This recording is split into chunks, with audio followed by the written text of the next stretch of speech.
શ્રી ગણેશાય નમઃ. મિત્રો, આપ જોઈ રહ્યા છો યુટ્યુબ આપની ચેનલ ધર્મની પાઠશાલામાં આપનું સ્વાગત છે. મિત્રો, વિજયા એકાદશી એ હિન્દુ ધર્મનો મહત્વનો પર્વ છે, જે માઘ માસના શુક્લ પક્ષના એકાદશીની તારીખે આવે છે. આ દિવસે ભગવાન વિષ્ણુના વિજય રૂપનું પૂજન કરવામાં આવે છે. ભક્તો આ દિવસે ઉપવાસ રાખી વિશેષ પ્રકારનું વ્રત અને પૂજા કરે છે. એ પર્વનો ઉદય અને પ્રારંભ શુભ માનવામાં આવે છે અને તેનું ઉપાસન ધાર્મિક અને આધ્યાત્મિક શુદ્ધિ માટે કરવામાં આવે છે.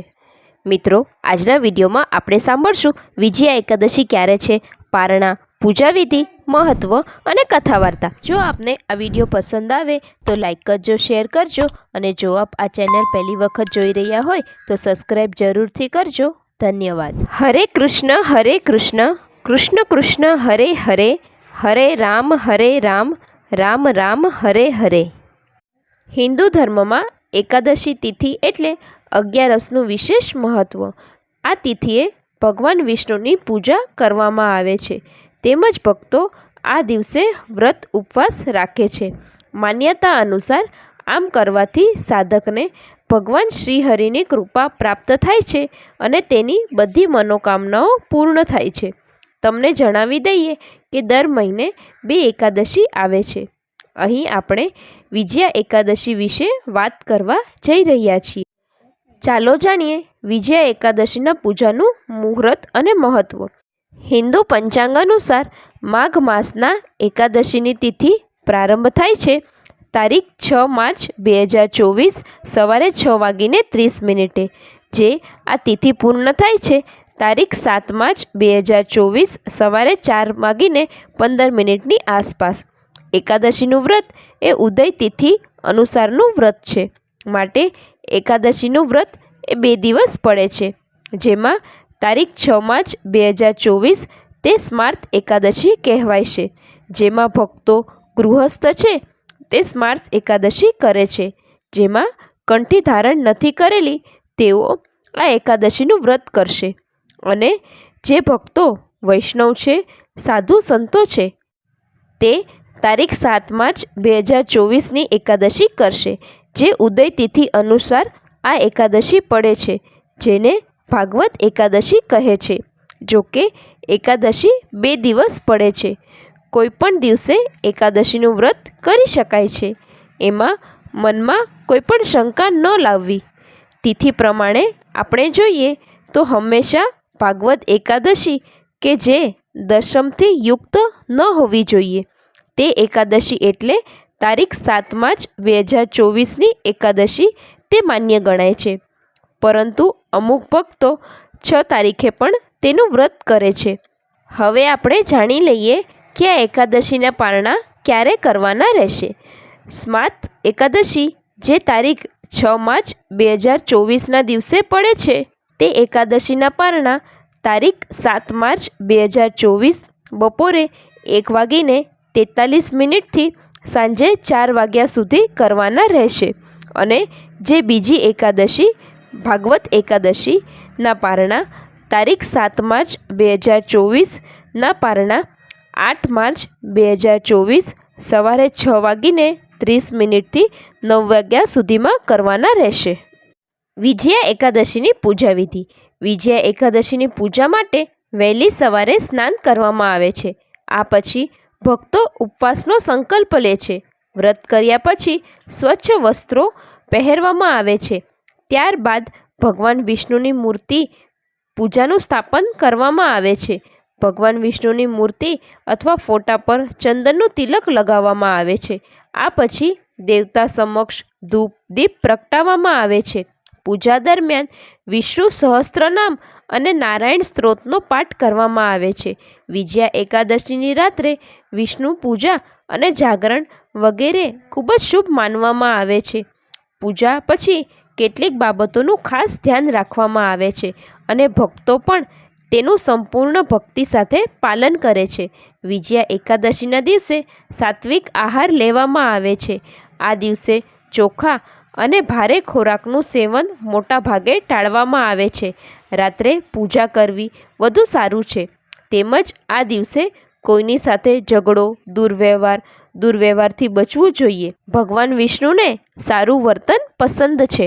વિજયા એકાદશીનું જેવું નામ છે, ઠીક એ જ રીતે આ વ્રતને કરનારા સદૈવ બધા કાર્યમાં વિજય પ્રાપ્ત કરે છે. પ્રાચીન સમયમાં પણ રાજા મહારાજા લોકો આ વિજયા એકાદશીના વ્રતના પ્રભાવથી યુદ્ધમાં હારને પણ જીતમાં બદલી દેતા. વિજયા એકાદશીનું મહત્ત્વ પદ્મપુરાણ અને સ્કંદ પુરાણમાં પણ જોવા મળે છે. એવી માન્યતા છે કે આ વ્રતને કરવાથી શત્રુઓથી ઘેરાયેલ વ્યક્તિ વિકટ પરિસ્થિતિમાં પણ વિજય સુનિશ્ચિત કરી લે છે.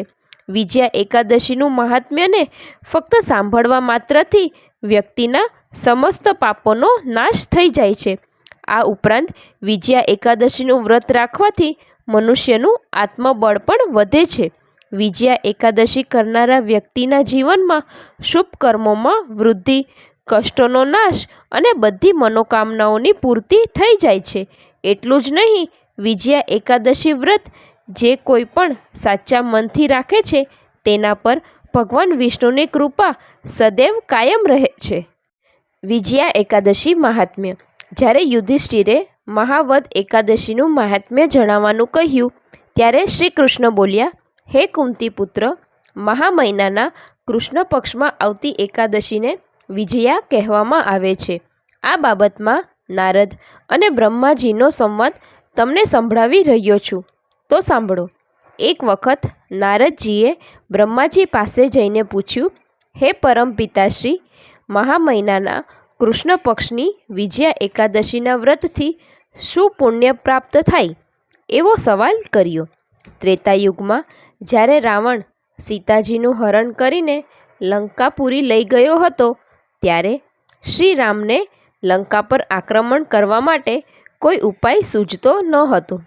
ત્યારે તેમણે લક્ષ્મણજીને પૂછ્યું, હે વીર લક્ષ્મણ, આ સમુદ્રને પાર કઈ રીતે કરી શકાય?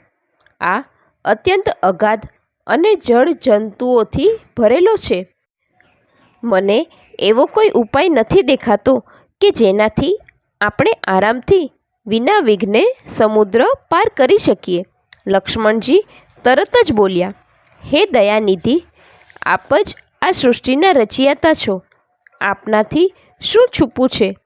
અહીંથી અડધો યોજન દૂર કુમારી દ્વીપમાં બકલદાલભ્ય મુનિ રહે છે. આપ એ મહાન મુનિ પાસે જઈને એમને પૂછો. મને આશા છે કે તેઓ જરૂર કોઈ ઉપાય બતાવશે. શ્રીરામ તરત જ રવાના થયા. તેઓ બકલદાલભ્ય મુનિના આશ્રમે પહોંચ્યા. એને પ્રણામ કર્યા. મુનિએ પ્રસન્ન ચિત્તે આવવાનું કારણ પૂછ્યું. ત્યારે રામ બોલ્યા, હે મુનિશ્રેષ્ઠ, હું લંકા પર આક્રમણ કરવાના ઉદ્દેશથી મારી સેના સહિત અહીં આવ્યો છું. તો હે મહામુનિ, આ સમુદ્ર પાર કરવાનો કોઈ ઉપાય જણાવો. મુનિરાજ બોલ્યા, હે રામ, મહા મહિનાના કૃષ્ણ પક્ષમાં વિજયા નામની એકાદશી આવે છે. તેનું વ્રત કરવાથી આપનો વિજય થશે. આપ ચોક્કસ આપની વાનર સેના સાથે સમુદ્ર પાર કરી શકશો. હે રામ, હવે આ ફળદાયી વ્રતની વિધિ સાંભળો. દસમના દિવસે એક ત્રાંબાનો કે માટીનો કળશ સ્થાપવો. એ કળશમાં પાણી ભરીને એમાં 9 પાન નાખીને કળશ પર નારાયણ હરિની સ્થાપના કરવી. એકાદશીના દિવસે કળશની સ્થાપના ફરી કરવી. માળા, ચંદન, સોપારી અને નાળિયેર દ્વારા વિશેષ પ્રકારે એનું પૂજન કરવું. કળશ પર સપ્તધાન અથવા જવ રાખવા. ગંધ, ધૂપ, દીપ અને વિવિધ પ્રકારના નૈવેદ્યથી શ્રીહરિને પ્રસન્ન રાખવા. કળશ સામે બેસીને કથા વાર્તા સાંભળવી અને આખો દિવસ હરિના ગુણ ગાવા. રાત્રે જાગરણ કરવું. અખંડ વ્રતની સિદ્ધિ માટે ઘીનો દીવો કરવો. ત્યારબાદ બારસનો દિવસ ઉગતા આ કળશને કોઈ વહેતા પાણીમાં નાખી દેવો અથવા કોઈ યોગ્ય બ્રાહ્મણને દાનમાં આપી દેવો. હે રામ, આપના સેનાપતિઓ સાથે પૂજન પાઠ કરીને વિજયા એકાદશીનો ઉપવાસ કરો. આપનો વિજય નક્કી જ છે. બ્રહ્માજી કહે છે, હે નારદ, શ્રી રામે વિજયા એકાદશીનો ઉપવાસ કર્યો અને મહાવિષ્ણુની પૂજા વિધિપૂર્વક પ્રાર્થના કરી. આથી વ્રતના પ્રભાવથી તેઓ સમુદ્ર પાર કરી શક્યા અને રાવણને મારીને સીતાજીને કેદમાંથી મુક્તિ અપાવી. બોલો કૃષ્ણ કનૈયા લાલ કી જય. મિત્રો, આપણે સાંભળ્યું વિજયા એકાદશી ક્યારે છે, પારણા, પૂજાવિધિ, મહત્ત્વ અને કથા વાર્તા. મને આશા છે કે આપને આ વિડીયો જરૂર પસંદ આવ્યો હશે. મને સાંભળવા બદલ ધન્યવાદ. આપ સૌને મારા જય શ્રી કૃષ્ણ.